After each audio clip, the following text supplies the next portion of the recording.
Get. That's what I used to do when you was little. We're age gap sisters. This is my first baby.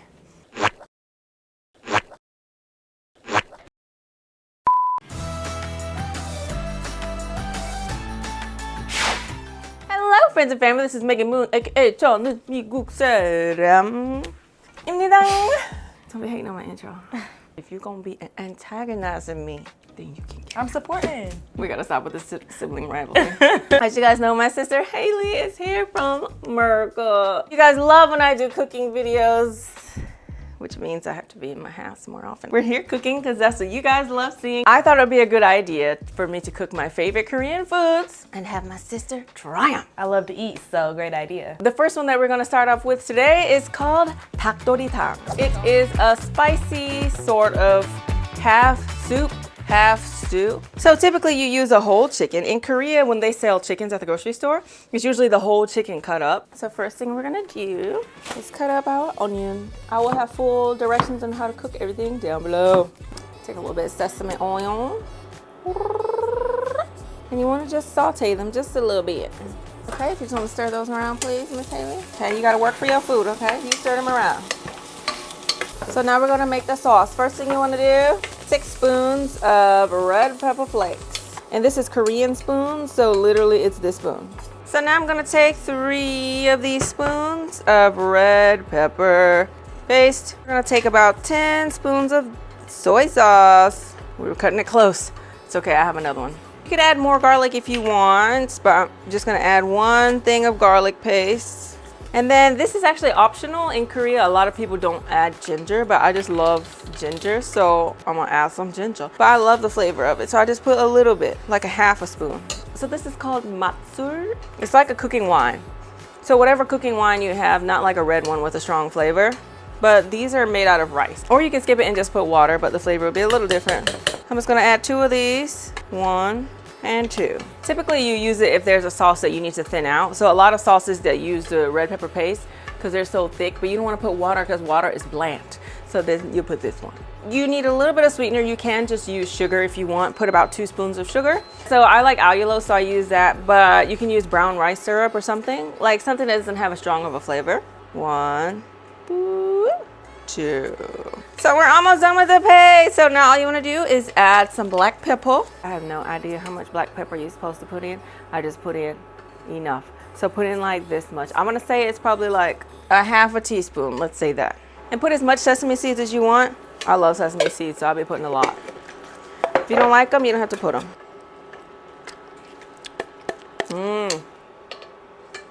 Sorry, because it's concentrated, it's very salty.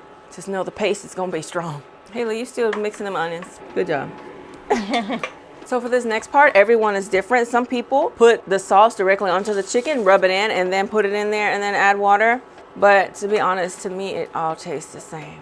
So what I like to do is add a little bit of water, mix the paste up into it so it dissolves, and then add the chicken because it's just too much work. So I like to start off with about 550 milliliters of water and get that sauce right in there.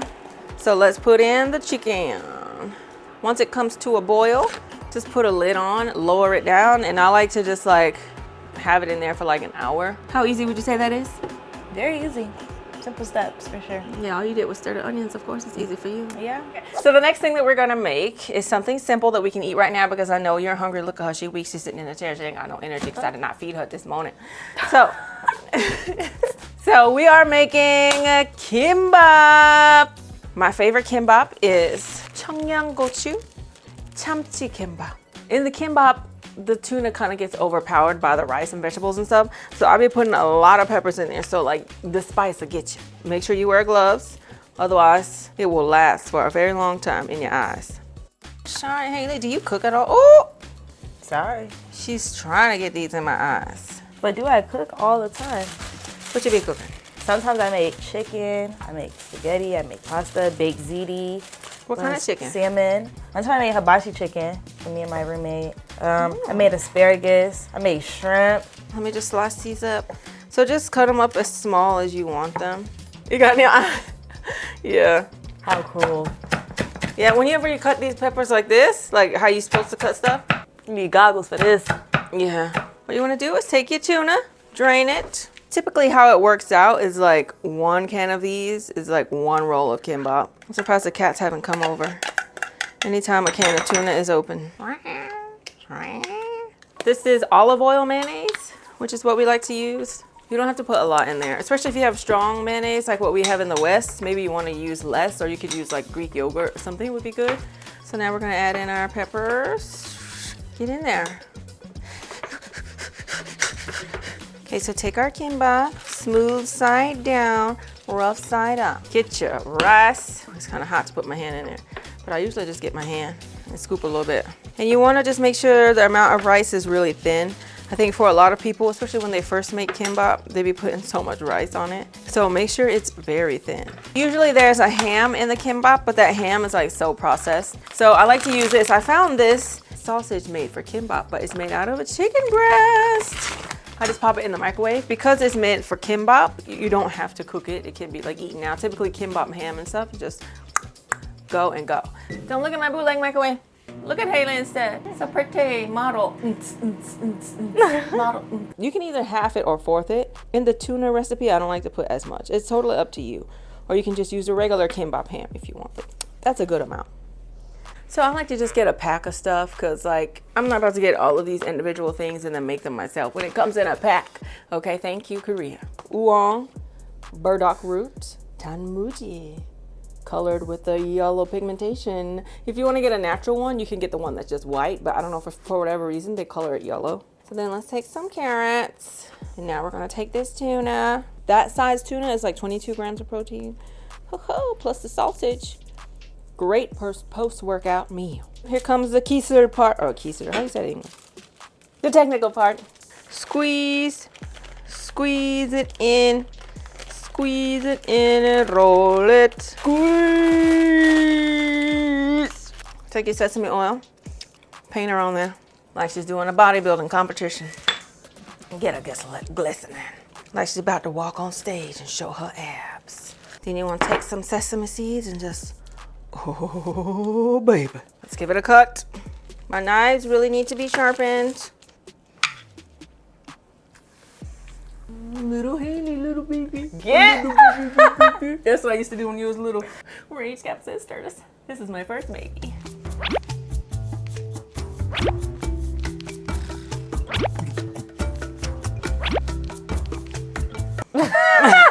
I've been calling her Luna the whole time. Like her, Luna would be there, be like, Luna. But I'm talking to her. It's hey dear. All right, watch that. Oh. I actually really like this kimbap. I always have like a love-hate relationship with it because I feel like, you know, different kinds I have, I'm either like, yes, or I'm like, absolutely not. But this, absolutely yes. Good job. Yes. Yeah, this is my favorite. It's just something about the spice of it. It's so hearty and protein filled. Who was being lazy? Pre-cut potatoes. I found them. Now we're just gonna add some potatoes. I'm being lazy and got some Shaved? Pre-peeled? Yes, pre-peeled. Pre-peeled. You can cut them however big you want. And a lot of dak-doritang is like very small. Or like pretty big pieces. It'd be like half the potato just in there, but I don't like that. Just pop them in. All right, I failed. And close it back up. And then we move on to the next one. So next we're gonna be making myeongnang gui, and that is fish roe. So this is what it looks like. Looks pretty gross, I know. They look very weird. It's just like veiny and stuff. It is extremely simple to make.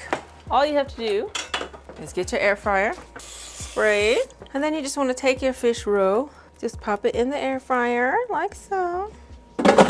Depending on the size, for this size, I put it for about 8 minutes at 180 C. And that's it. It's already salted because that's how they preserve it, by putting it in salt water. So sometimes they're very salty. So depending on the brand, you might have to like sit it in water several times before you do it. But this brand, the salt has already been like taken off. Okay, so what you eat it with is cucumber slices, and you typically make a sauce with wasabi and mayo. Just mix it up. Doesn't it look great? No, absolutely not. That's actually terrifying. Hey, look how dark the veins just got. Oh my God, absolutely not. Ooh, look at that, like sausage. See? And you want it to be slightly pink in the middle like that. Because if it's all the way down through, it'll get like hard. But these are really good. Like one pack of it, like those 3 is like 24 grams of protein or something. So it is a really good diet food if you are dieting. I think I discovered these because I got tired of like chicken breast. When I was doing something, I was like, I don't want no chicken breast. And you know, you need something with more like seafood, like fish roe has so many vitamins and minerals in it. Why are you looking at it like that? I'm terrified. Look at that. It's like a flour made out of egg sacs. This technically is not a Korean food. It's technically, I think, a Japanese food because you can find them at the Japanese pubs here.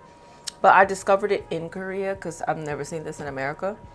And Korean people eat myeongnan in various dishes. That's why it's included here. Are you ready?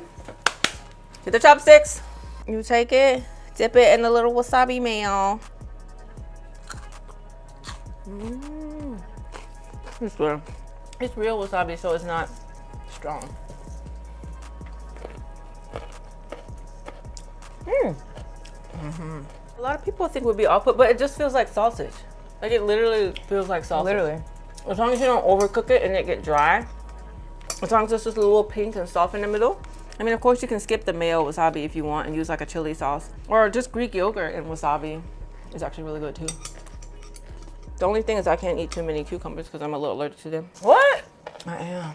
So I was gonna make watermelon noodles now, but since it's just us and the babies are in school, I don't wanna make it and get wasted. For the last one we're making, it's called gatjori. Gatjori is sort of like a fresh kimchi, but like you kind of eat it like a salad. So I usually make it out of this. I have no idea what it's called in English. It's this lettuce. And I mix it with the cabbage. Korea has so many like greens that they use for stuff. I don't even know. All you have to do is just make the sauce and then get the lettuce and then mix it around. And the sauce is pretty easy. You need 3 tablespoons of soy sauce. 1, 2, 3. So we're gonna do 1 of these tablespoons of minced garlic. 3 tablespoons of red pepper flakes. 1 thing of sesame oil. Add 2 spoons of brown rice syrup. Sesame seed, as many as you like. Put 1 thing of brown rice vinegar and then mix it up and just kind of see how much more you want. So let's wash off our cabbage. Look at our sink. Our sink is gross. Get away, get away. Just slice them up however big or however small you want. Slice it in half. You ready? No, that's really good. I could eat a whole thing of cabbage just with this sauce on it. My sister's the best sister in the whole world. She cooks so well. She's so pretty. Who said that? You just said it just now. You didn't hear yourself? I didn't remember that. But okay. So you're supposed to have green onions in there. But it tastes good without the green onions too. But if you want a little extra kick, then chop up some green onions. Just try 1 or 2 with that on there. It adds a little extra kick to it, right? Definitely does. My mouth is on fire as is. Yeah. Now I feel like I'm just extra on fire. So now let's get our 닭도리탕 out. This is so good right here. Mr. Moon's gonna be so happy tonight because since my sister has been here, we have been ordering food or going out. You ready? I think it's okay. Oh my God, the chicken is, because we cooked it for a long time, so soft. I didn't make it too spicy because I hope the babies can eat it later today. Or you can add more or less salt if you want, it just depends. Like spicy, I find like, I didn't see that. girl, all over your pants, sloppy, and your shirt. But yes, so if you do want it to be stronger, for example, you can just add more salt or more red pepper paste. Okay, so thank you guys so much for watching this video. Thank you, Haile, for being a great sport always in these videos. I'll put her info down below so y'all can follow her on TikTok. Where you want me to follow you at? TikTok and Instagram. TikTok and Instagram. What should be posting? Just me and my outfits. Okay. So if you like this video and like to see more videos, please subscribe to my YouTube page, which is down below. Don't forget to follow me on Instagram, TikTok, like me on Facebook, and we will see ya.